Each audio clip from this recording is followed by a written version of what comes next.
Hey ladies, make a beautiful hair bow with me. So for this tutorial, I am using 29 inches across. The size of the ribbon is 3 inches wide. We'll also be using a pearl embellishment for the centerpiece. Ladies, this ribbon is so beautiful. I love it.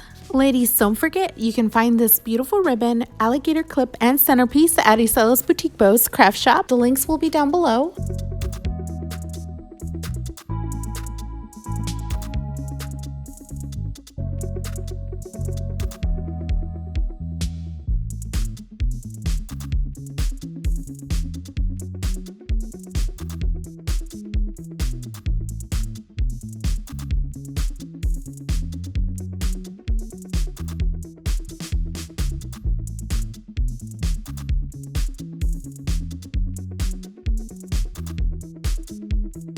Thanks so much for watching, and don't forget to subscribe for more tutorials.